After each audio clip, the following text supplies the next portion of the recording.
मराठी बालभारती इयत्ता 4थी धडा 17वा म्हणींच्या गमती. मे महिन्याच्या सुट्टीतला रविवार. दुपारची जेवणं आटपून मुलं खेळायला बाहेर पडली. मैदानावर पोचतायत तोवर चंदूची आई त्यांना बोलवायला आली. अरे, ऊन बिन काय लागतंय का नाही? संध्याकाळचा खेळा की, आता चल घरी. येतो येतो म्हणून चंदू खेळत राहिला. पाठोपाठ संध्याची आई आली. अगं ए, किती तापलंय बघ, वाळू पघळल असं वाटतंय, 5 नंतर खेळा की. ती ओरडून गेली. मुलं पुन्हा लंगडी खेळू लागली. थोड्या वेळात हितेशचे बाबा आले. अरे मुलांनो, सकाळी आणि संध्याकाळी मैदानात खेळायचं, दुपारी कुणाच्या तरी घरी खेळा, ते सगळ्यांना म्हणाले.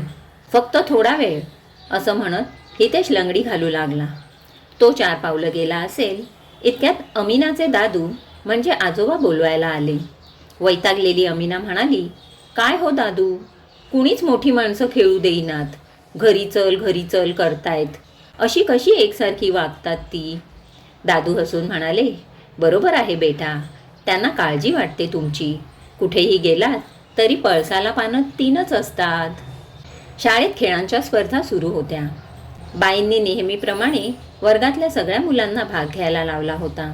धावण्याची शर्यत सुरू झाली. सुरेश सोडला तर सगळी मुलं जोरात धावत होती. उत्तम चित्र काढणारा सुरेश मैदानी खेळांबाबत आळशी म्हणून प्रसिद्ध होता. साहजिकच तो सगळ्यात शेवटी आला. धापा टाकत तो मुलांच्या घोळक्यात शिरला आणि म्हणाला, अरे, खरं तर मी पहिला आलो असतो, पण आपल्या मैदानावर लाल माती आहे. म्हणजे काय? राजेशने आश्चर्याने विचारले.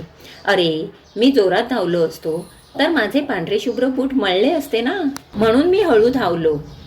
वाह, याला म्हणतात नाचता येईना अंगण वाकडं, घोळक्यातली राजेश्री पटकन म्हणाली. रवी सकाळी लवकर सोपांच्या घरी आला. सोपांच्या घरातली म्हैस कालच व्याली होती, म्हणून खरवस खायला मिळेल असा रवीचा अंदाज होता. सोपान आणि त्याची चुलत भावंड नाश्ता करत होती. प्रत्येकाच्या वाटीतला खरवस पाहून रवीच्या तोंडाला पाणी सुटलं. सोपांची काकू त्याला म्हणाली, रवी, चल रे, तू पण कर न्याहारी. नको काकू, मी खूप खाल्लंय. अरे, पण गूळ घातलेला खरवस तर घेशील की नाही?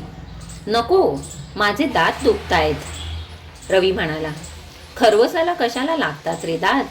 मला माहिती आहे तुला खरवस किती आवडतो ते.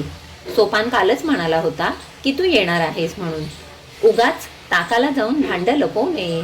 चल, हात धुवून ये, काकू हसत म्हणाली.